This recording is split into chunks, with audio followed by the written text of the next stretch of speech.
Hakasien baningkong ka JN Suzuki kawai na kislam di skuti kabadon hamaublay harangkat ka jitelang bat ka Vox Media Production kalapan long ya ka reel making competition haka laipo trik luber Hajar arpusaw kibalay simanta haka ni ka jingya pinisap kidon hadu laipo ngodiay kibana kaleng ka jala bat hakan reel trik luber Hajar arpusaw kani ka slam di skuti kalapan panapay ba ikinong job haka ba usif chan karay way na kinong Shna reel bapaw ka jalaw lalong Nongjop harangkat ka song pisa ka ba shipo Hajar tingka bat juru banlong kum social media ambassador ka JN Suzuki Maublay.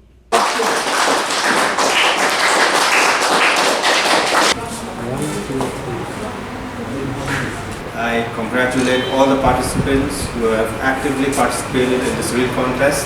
As Ferdinand has already said, this is the first time that we are having in Shillong, and it's proud that we were the one to do it in Shillong, and of course in Meghalaya, right? And I encourage each and every one who have participated, like 30 numbers, and now it came to 7.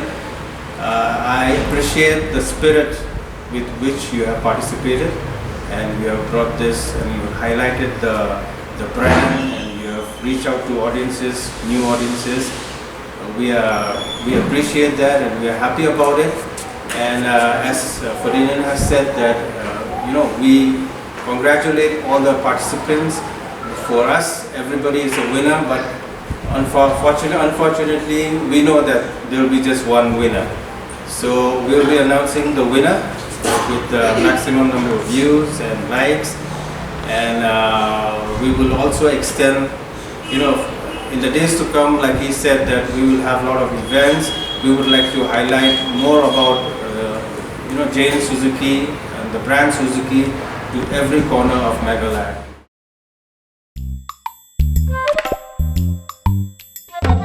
Habatin, pej bahagi kishap, kashap plus F.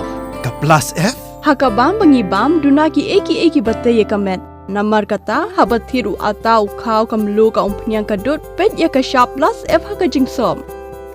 Yaki nutrient kumki vitamin bat ka ayan la icon diat bat ka bathau bha kam kta ka dur jingki marbam ka jing mat lani ka rukom shed yaki balehi banai kita kadon ka we ka jing mentoy ba kongsan ka kot ka khia ka nutrition ba kham bha ka jing im ba kham bha pendon kam daki marbam modon ka sharp plus F menta kasni Lawan Ra Shafi Lingba ko office jong commissionerate of food safety Meghalaya.